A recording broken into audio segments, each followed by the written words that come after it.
ఓం గంగణపతే నమ ఐం సరస్వత్యే నమ శ్రీమాత్రే నమ క్రీం క్రీం మహాకాళికాయ నమ ఓం నమ శివాయ శివాయ గురువే నమ ఓం నమ భగవతే అరుణాచలేశ్వరాయ నమ శ్రీరామ జయ రామ జయ జయ రామ రామాయ నమో నమ ద్రాం దత్తాత్రేయాయ నమ క్లీం కృష్ణాయ గోవిందాయ గోపీజనవల్లభాయ శ్రీకృష్ణ పరబ్రహ్మణే పరంజ్యోతిషే నమో నమ క్రీం మహాకాళికాయ నమో నమ జయ గురు దత్తాత్రేయాయ నమ శ్రీ బగలాముఖి దేవి నమో నమ యూట్యూబ్ ప్రేక్షకులకి అందరికీ కూడా నమస్కారం అండి.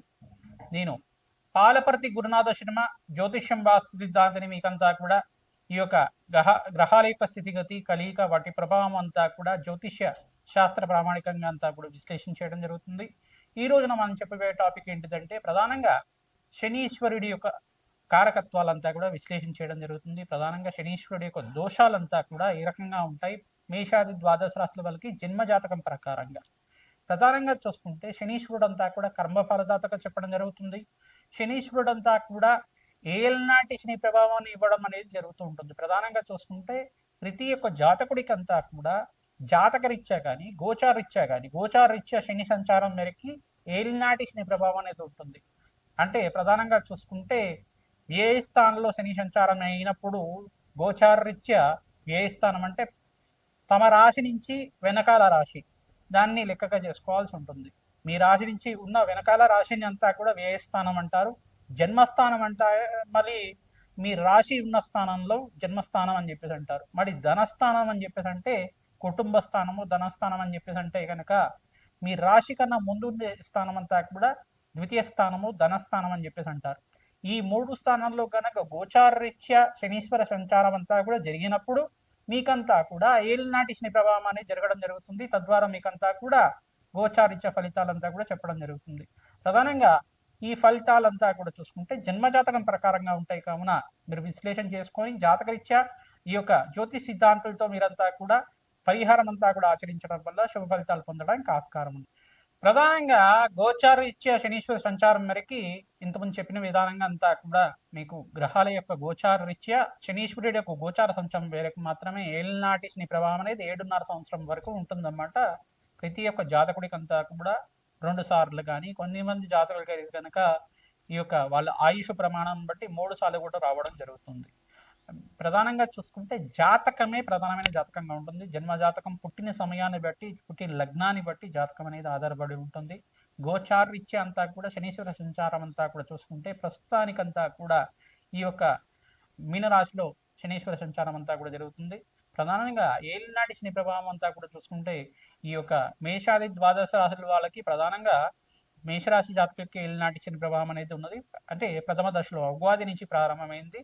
ఈ యొక్క ప్రథమ దశలో ఇప్పుడే ప్రారంభమైంది కాబట్టి వాళ్ళకి ఏలినాటి శని ప్రభావం 7.5 సంవత్సరాల వరకు ఉంటుంది. మళ్ళీ ఇక్కడ చూసుకుంటే శనీశ్వరుడు అంతా కూడా మీనరాశి వాళ్ళకంతా కూడా 2వ స్థానంలో ప్రధానంగా చూసుకుంటే వాళ్ళకి మేషరాశిలో అంటే మేషరాశి నుంచి వాళ్ళకంతా కూడా చూసుకుంటే వ్యయస్థానం అవుతుంది. శనీశ్వరుడు అంతా కూడా మీనరాశి. ఈ యొక్క ప్రథమ దశలో అంతా కూడా మేషరాశి వాళ్ళు ఉంటారు. మీనరాశి వాళ్ళు చూసుకుంటే జన్మస్థ శని దోషం అని చెప్పేసి అంటారు. దీన్నంతా కూడా 2వ దశలో మీనరాశి వాళ్ళు ఉంటారు. తద్వారా మీకంతా కూడా చూసుకుంటే ఏలినాటి శని ప్రభావం అంతా కూడా కొంచెం ప్రబలంగా ఉండడానికి ఆస్కారం ఉంటుంది.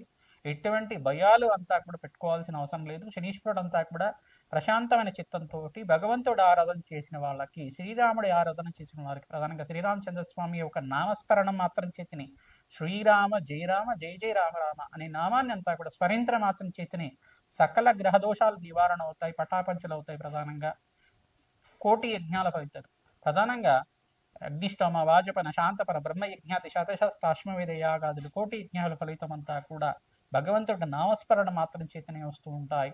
మీరు ప్రధానంగా చూసుకుంటే మనోవాంఛలంతా కూడా తీరాలి. ప్రధానంగా ధార్మికమైన జీవితం జీవిస్తూ ప్రతినిత్యం కూడా భగవంతుడు ఆరాధన చేస్తే శనీశ్వర దోషం అంతా కూడా ఎటువంటి ప్రభావం లేకుండా ఉంటుంది. ధార్మికమైన జీవితం జీవించాలి. ధర్మపదంగా జీవితాన్ని జీవించడానికి ప్రయత్నం చేయాలి. ప్రతి విషయంలో కూడా ధర్మపదంగా జీవితాన్ని నడవడిక అనేది ఉంటే కనుక అమ్మవారి అనుగ్రహం వల్ల మీకు అంతా కూడా మంచి జరగడానికి ఆస్కారం ఉంటుంది. సకల గ్రహదోష నివారణకంతా కూడా మీకు పరిష్కారం చెప్పడం జరుగుతుంది. ప్రధానంగా ఈ యొక్క మీనరాశి వాళ్ళకి 2వ దశలో ఉంటుంది. కుంభరాశి వాళ్ళకంతా కూడా 3వ దశలో ఏలినాటి శని ప్రభావం అనేది ఉంటుంది. ఈ గ్రహ దోషాలంతా కూడా నివారణ అవ్వాలి అంటే కనుక ప్రధానంగా కాలభైరవ స్వామి ఆరాధన విశేషంగా చేసుకుంటూ ఉండాలి. ప్రతినిత్యం కూడా ప్రతి మాసంలో మీరు పౌర్ణమి లేదు అమావాస్య వేళల్లో కానీ, మరి అష్టమి నవి తిథుల్లో కానీ, ప్రధానంగా శనివారం వేళల్లో కానీ రావి చెట్టు వేప చెట్టు ఉన్న ప్రాంతం దగ్గర ఈ యొక్క నువ్వుల నూనెతో దీపారాధన చేసి అక్కడ పిప్పలాద ఋషి ప్రోక్త శని స్తోత్రం అనే స్తోత్రం ఉంటుంది. ఆ స్తోత్రాన్ని అంతా కూడా ప్రతినిత్యం కూడా పఠనం చేసుకోవడం, పిప్పలాద ఋషి యొక్క నామస్మరణ మాత్రం చేతిని ఏలినాటి శని ప్రభావం అంతా కూడా నివారణ అవుతుందని చెప్పేసి వరమిచ్చారన్నమాట. ఈ యొక్క తద్వారా పిప్పలాద ఋషి యొక్క చరిత్రనంతా కూడా పారాయణం చేసుకోవడం, వెంకటేశ్వర స్వామి వారి ఆరాధనతో మీరు పిండి దీపారాధన అంతా కూడా ఆచారం మేరకు మీకు అదంతా కూడా ఇంట్లో పిండి దీపారాధనంతో చేసి వెంకటేశ్వర స్వామి వారి యొక్క నామస్మరణ చేసుకోవడం, గోవింద నామాలు కానీ అష్టోత్తర నామాలు కానీ తులసిమాల సమర్పించి అంతా కూడా తులసితోటి అష్టోత్తర నామాలు అంతా కూడా ఆచరించడం వల్ల ఏలినాటి శని ప్రభావం పోతుంది. తద్వారా మీకు అంతా కూడా ఆనందమైన జీవితం జీవించడానికి అష్టైశ్వర్య ప్రాప్తి కలగడానికి ఆస్కారం ఉంటుంది. కర్మఫలదాత శని అంతా కూడా ప్రధానంగా చూసుకుంటే శనిశ్చరాయ నమః, నిదానంగా నరిచేవారు అని చెప్పేసి, మందగమనుడు అని చెప్పేసి చెప్తారు. ఛాయా మార్తాండ సంబోధుడిగా చెప్పడం జరుగుతుంది. న్యాయ నిర్ణేతగా, న్యాయ ఫలదాతగా కర్మ ఫలితాన్ని అనుభవించే విధంగా చేయడం జరుగుతుంది. శనీశ్వరుడు అంతా కూడా ప్రధానంగా చూసుకుంటే ధర్మపదంగా జీవితం జీవించే వాళ్ళకి ఎటువంటి దోషాలంతా కూడా లేకుండా చేస్తారు. రాజునంతా కూడా వాళ్ళ ధార్మికమైన జీవితం అంతా కూడా ఏ రకంగా ఉంది, ధర్మపదంగా జీవిత విధానం ఉందా లేదా, వీళ్ళు జీవితంలో అంతా కూడా ఎటువంటి శ్రేయస్సు కోరుకుంటున్నారు, ప్రధానంగా మానవాళికంతా కూడా ఎటువంటి శ్రేయస్సు చేస్తున్నారు అనేది రాజు యొక్క జీవిత విధానాన్ని బట్టి ఉంటుంది. ఈ యొక్క రాజునంతా కూడా పరీక్ష పెడుతుంటారు. తద్వారా మీకంతా కూడా మానవాళికి శ్రేయస్సు ఏ రకంగా జరుగుతూ ఉంటుంది. శనీశ్వరుడు అంతా కూడా మానవాళి మీద కూడా తమ యొక్క శక్తిని అంతా కూడా వక్ర దృష్టిని కావచ్చు, ఏలినాటి శని ప్రభావం వల్ల కావచ్చు, కర్మ ఫలితాన్ని అనుభవించే విధంగా చేయడం మాత్రం చేస్తుంటారు.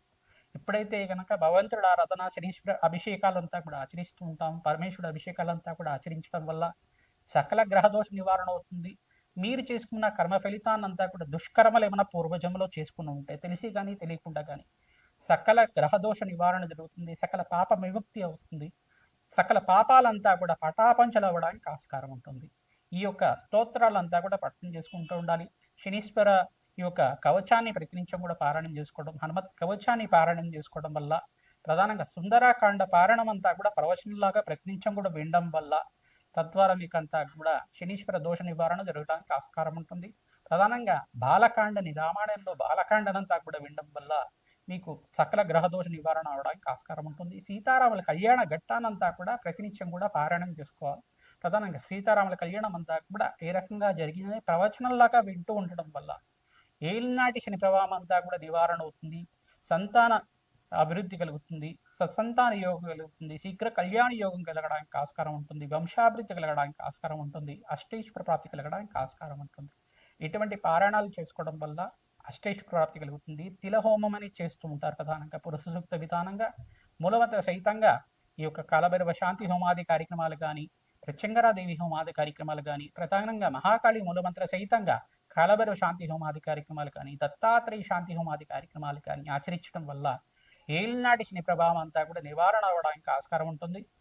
ప్రధానంగా హనుమతారాధనలో భాగంగా ప్రతినిత్యం కూడా సింధూరాభిషేకాది కార్యక్రమాలు, వడమాల సమర్పించడం, నాగవల్లి దళార్చన పూజ అంతా కూడా ఆచరించడం, అరటి పళ్ళంతా కూడా స్వామివారికి నివేదన చేసి, అరటి పళ్ళతో అష్టోత్తర నామాలు సహస్రనామాలతో చేసి ఆ అరటి పళ్ళంతా కూడా స్వామివారికి నివేదన చేసి ఆ అరటి పళ్ళతోటి హోమానంతా కూడా ఆచరించడం, మూలమంత్ర సహితంగా శ్రీరామ మూలమంత్ర సహితంగా హనుమత్ మూలమంత్రంతో సంపుటితం చేసుకొని హోమానంతా కూడా ఆచరించి ఆ అరటి పళ్ళంతా కూడా నివేదన చేసిన అరటి పళ్ళని కూడా భక్తులకి పంచడం వల్ల మీ జాతకరీత్యా ఉన్న సకల గ్రహదోష నివారణ అవుతుంది.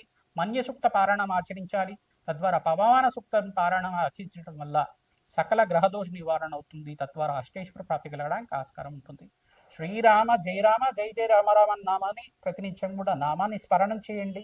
తద్వారా నామస్మరణ చేసుకుంటూ హనుమత్ ఆలయంలో ప్రదక్షిణాలు చేయడం, ప్రధానంగా శ్రీరామచంద్ర స్వామి ఆలయంలో కూడా ప్రదక్షిణాలు ఆచరించడం, ప్రతినిత్యం కూడా నవగ్రహాలకి 27 ప్రదక్షిణాలు చేయడం వల్ల మంచి పుణ్యం కలుగుతుంది, సకల గ్రహదోష నివారణ అవుతుంది. ఏలినాటి శని ప్రభావం, అర్ధాష్టమ శని ప్రభావం అంతా కూడా నివారణ అవడానికి ఆస్కారం ఉంటుంది. ప్రధానంగా ధనుస్సు రాశి జాతకులకంతా కూడా చూసుకుంటే దృష్టి అనేది పడింది. ప్రధానంగా దశమ దృష్టి అంతా కూడా ధనుసు రాశి జాతకులకంతా కూడా పడింది. సప్తమ దృష్టి అంతా కూడా కన్యారాశి వాళ్ళకంతా కూడా పడింది. ఈ గ్రహదోషాల నివారణ అంతా కూడా కలగడానికి మీకు అంతా కూడా గ్రహదేవతల అనుగ్రహం కావాలి. ప్రధానంగా శనీశ్వరుడు అంతా కూడా మీకు అనుగ్రహించడానికి ప్రతినిత్యం కూడా శనీశ్వరుడికంతా కూడా ప్రీతికరంగా శనీశ్వరుడికి ఈ యొక్క తైలాభిషేకము తిలదానం చేయించుకోవడం వల్ల శుభమైన ఫలితాలు పొందడానికి ఆస్కారం ఉంటుంది. తద్వారా మీకు కర్మ ఫలితాన్ని నుంచి బయటపడి అదృష్ట యోగం కలిసి రావడానికి శనీశ్వరుడు అనుగ్రహం ఆశీర్వాదం వల్ల మంచి ఫలితాలు పొందడానికి ఆస్కారం ఉంటుంది. శనీశ్వరాయ నమః. దత్తాత్రేయాయ నమః.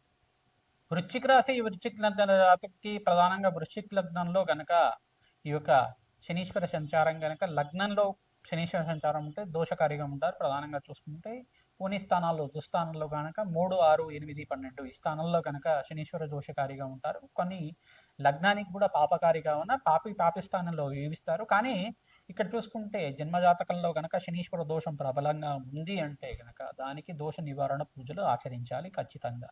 ప్రధానంగా చూసుకుంటే కర్మఫలదాత అయిన శనీశ్వరుడు అంతా కూడా మీకు కర్మాన్ని అనుభవించే విధంగా చేస్తూ ఉంటారు. కావున ఎటువంటి దోషాలు ఉన్నాయి దానికంతా కూడా పరిష్కారం ఆచరించుకోవడం వల్ల అత్యంత శుభమైన ఫలితాలు పొందడానికి ఆస్కారం ఉంటుంది. ప్రధానంగా శనీశ్వర గ్రహానికి ప్రీతికరంగా తైలాభిషేకము తిలదానాలు ఆచరించడం, కూష్మాండ దానం చేయడం, ప్రధానంగా కాలభైరవ స్వామి వారికి అభిషేకాలు హోమాది కార్యక్రమాలు ఆచరించడం, ప్రధానంగా చూసుకుంటే బగలాముఖి శాంతి హోమాది కార్యక్రమాలు ఆచరించడం వల్ల శత్రుబాధలు శత్రుపీడలంతా కూడా నివారణ అవడానికి ఆస్కారం ఉంటుంది. శత్రు భయాల నుంచి అంతా కూడా విమోచన కలగడానికి ఆస్కారం ఉంటుంది. ఎటువంటి గ్రహదోషాలు ఉన్నా కానీ దానికి మంత్రశాస్త్రం ప్రకారంగా వైదిక శాస్త్రం ప్రకారంగా పూజలంతా కూడా ఆచరించడం వల్ల అత్యంత శుభమైన ఫలితాలు పొందడానికి ఆస్కారం ఉంటుంది. అష్టైశ్వర్య ప్రాప్తి కలగాలన్నా, ధనధాన్యాది సమృద్ధి కలగాలన్నా, ధనాకర్షణ పెరగాలన్నా, జన ఆకర్షణ పెరగాలన్నా శనీశ్వరుడు ఖచ్చితంగా కావాల్సి ఉంటుంది. ప్రధానంగా శనీశ్వరుడు అంతా కూడా కర్మఫలదాతను ఇచ్చే దేవత కావన్న శని భగవానికి ప్రీతికరంగా శనీశ్వర కవచాన్ని పారాయణం చేయించడం, ప్రధానంగా హనుమత్ కవచాన్ని, మన్యసూక్త పారాయణము, తర్వాత ప్రధానంగా చూసుకుంటే ఈ యొక్క సింధూరాభిషేకాది కార్యక్రమాలు, తమలపాకు పూజ, నాగవల్లి దళాచన పూజ అంతా కూడా సహస్రనామాలతోటి హనుమత్ మూలమంత్ర సహితంగా సంపుటితం చేసుకుని సహస్రనామాలతోటి చేయించాలి. తద్వారా ఆంజనేయ స్వామి వారికి ప్రీతికరంగా హనుమాన్ చాలీస పారాయణం అంతా కూడా ఆచరించడం, ప్రధానంగా బాలకాండ సుందరకాండ పారాయణం అంతా కూడా ఆచరించడం వల్ల మీకు జాతకరీత్యా ఉన్న శనిగ్రహ దోష ప్రభావం అంతా కూడా తగ్గి సకల గ్రహ దోష నివారణ అవ్వడానికి ఆస్కారం ఉంటుంది. మీకు అనుకున్న పనులంతా కూడా కార్యసిద్ధి కలగడానికి, ఆ కార్యసిద్ధి ఆంజనేయ స్వామి వారి అనుగ్రహం వల్ల కార్యసిద్ధి కార్యజయం కలగడానికి ఆస్కారం ఉంటుంది. ప్రధానంగా దత్తాత్రేయ ఆరాధన అత్యంత శుభమైన ఫలితాలు పొందడానికి ఆస్కారం ఉంటుంది. శ్రీమాత్రే నమః. దత్తాత్రేయాయ నమః.